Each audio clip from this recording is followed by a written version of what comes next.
Peace petals, welcome back to another video. Today I'm going to be touching on the different forms of birth working, and maybe I'll incorporate it into a 4-month postpartum video. I'm kind of going to space it out. How I was thinking was spacing it out until 6 months, but we'll see, just depending on what flows out. People have been asking me because I've started EC with Nova, which is elimination communication, essentially a form of potty training, very well known in indigenous cultures across the world, for them to teach their children how to use the bathroom when they're babies. Because when you think about it, you do the same thing when they become 1 year old, but what you teach them to do instead is to pee in diapers.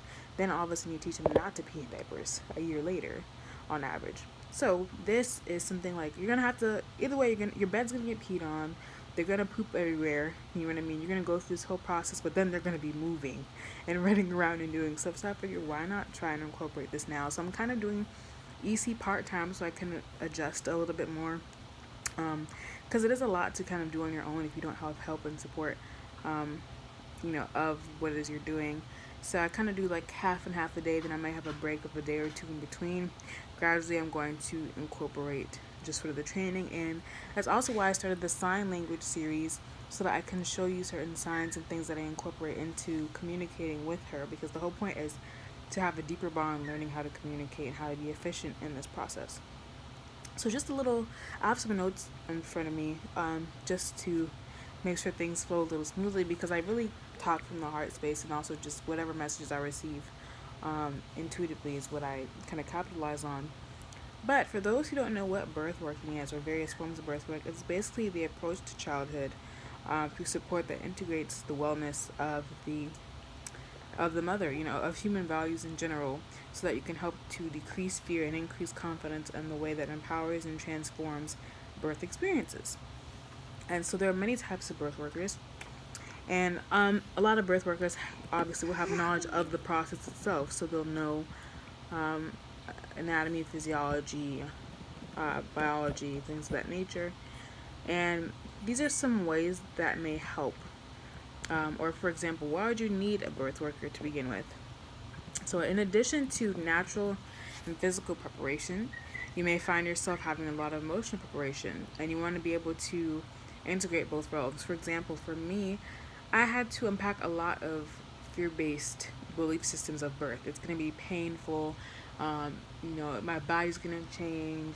I'm not going to be able to do the things I love anymore. All these sort of attachments that come with feeling, that you're sacrificing a part of yourself, that bring up these feelings that you have to process. And you may be unable to relax fully because you're having worries, and that was a big part of my pregnancy, of why I even created the affirmations for myself, because I'm well aware of how the mind works and how it processes things around us. And so I spent a lot of time sending these messages to my subconscious with these affirmations, and retraining myself to accept birth as a process that is beautiful and that's empowering, and that is something that I'm more than capable of doing flawlessly. And I'll link a link to my affirmations video you can just listen to and meditate on. Have it playing when you're doing your daily chores or whatever, or when you go to sleep. I put a lot of intention into the affirmations, because I'm very much picky about what it is I allow into my space and mentally all around me. I'm very conscious of those things at all times. And it's a safe space. So for a lot of people who are like, what are you even saying in affirmations, or is there any subliminal stuff? There's none. I have a binaural beat playing, and then I have my voice saying the affirmations. So that's something that can really help with the emotional spirit of things. Having journals, writing things out, having people to talk to. Birth working can become a very amazing thing. You can talk to others about your concerns, who understand what the process is like, and help you to guide your experience, or guide you through your experience.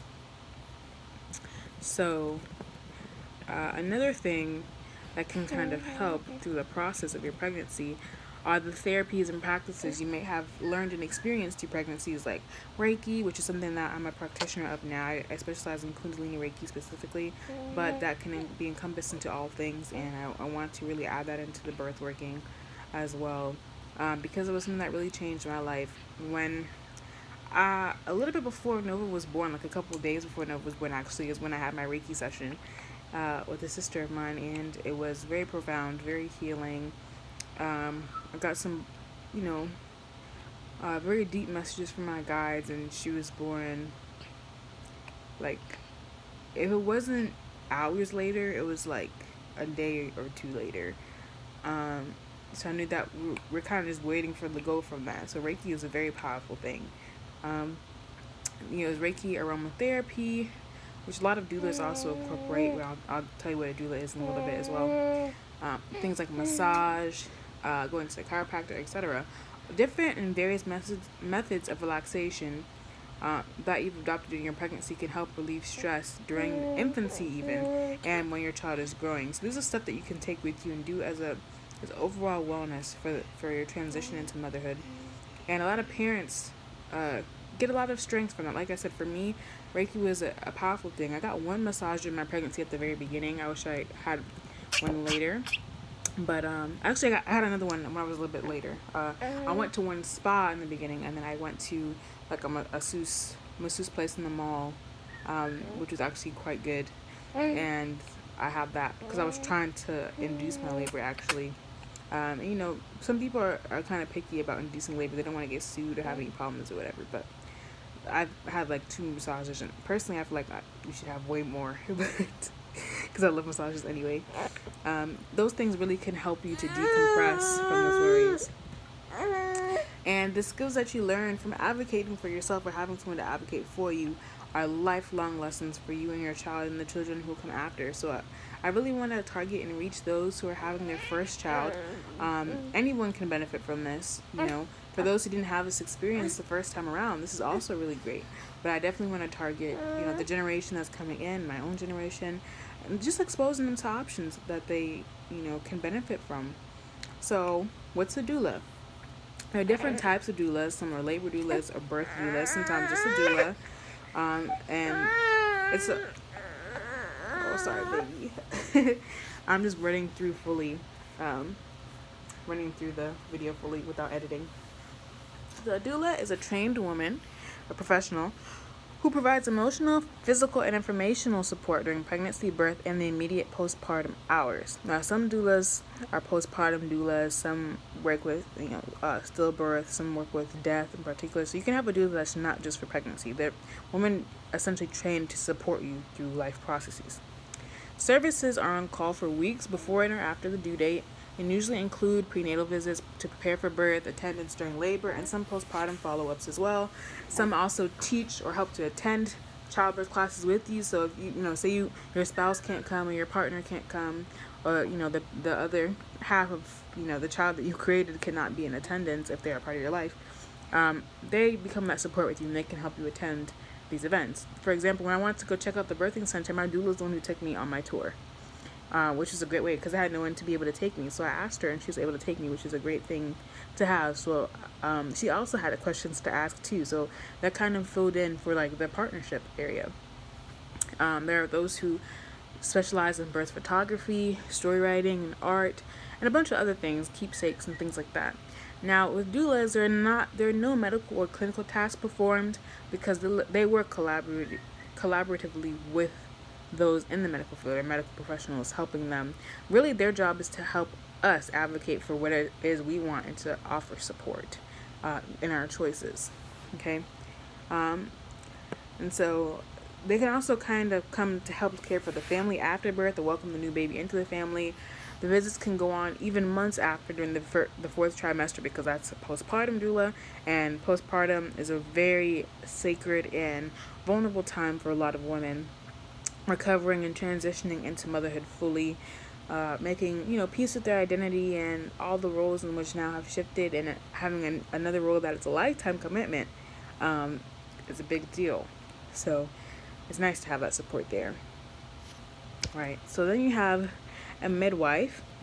A midwife is a trained medical care provider who assists with pregnancy and delivery and immediate postpartum. She performs all the medical tasks needed for a safe birth, and gives instructions to nurses, midwife assistants, and other healthcare providers. The doula would work with the midwife in advocating what it is that you wanted. So say if you write out a birth plan, which I'm I'll show you the video of my birth plan as well. I haven't posted that yet, but that will be coming soon. Of, say I don't want to have an epidural, and I'm in the moment, and I'm focused on my contractions and my breathing, and I want to say there, my birth doula can advocate that for me, and tell my midwife that that was my concern, and all the other mental stuff that you don't need to be worried about in that moment can be handled by someone who understands you, what it is that you value and what it is you want, so you can be in the moment for your experience, right? So there are different types of midwives.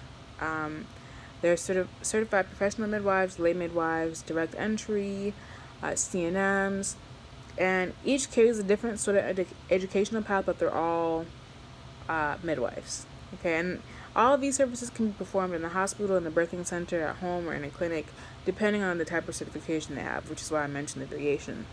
And there are all sorts of different types of birth workers, like monotrices, which is more of like where I'm leaning towards at the moment, which is a doula who can practice clinical things. So they can take your blood pressure, they can do vaginal exams, etc.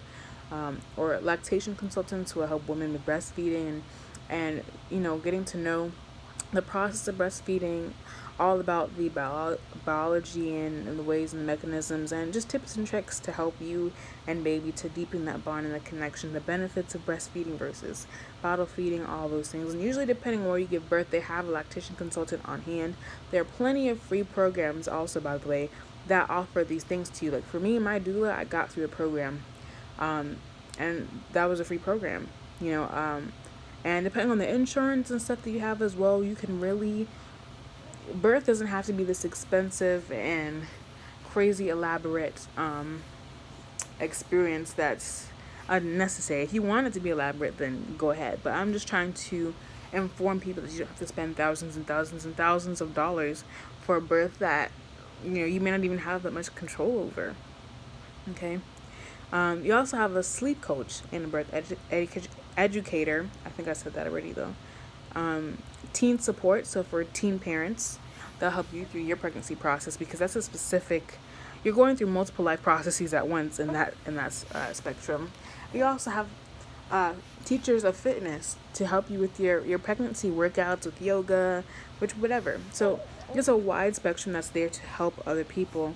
And my name is Mamata, so I always felt drawn to birth work and mothering. I'm an older sibling of many children, and I've always had like that nurturing capability. And years back, my mom told me about doula, and I didn't know what it was. And major parts of my life within the past about 3 years have opened me up to what a doula was. I had the experience of having a doula, who's now a very close friend of mine, and know people who are doulas, who have become friends of mine as well, and are in that sphere and center, and I love everything about it. I was always fascinated when I had to learn about birth in school. We watched a documentary, and I was like, what? That is so cool. Everything about it, all the goriness, all the blood, and that's not everyone's forte, but I just thought the process of birth itself was magic. It was fantastic, and I was always drawn to that. And after having my own experience, it's definitely something that I'm passionate about. And even if I don't go into the work itself, I will advocate for those in the work, because it's truly a value in this place that we're living in. And so, if you have any other questions about birth working, there's so many resources online. There's so many people on Instagram you can follow who are birth workers. A lot of them are very friendly. I see most of the birth workers are women, which I'm comfortable with. I don't know many male doulas. I know a couple male RNs. Shout out to the male nurses out there, and the male birth workers if you're out there as well. Yeah, that's pretty much it. So thank you so much for watching this.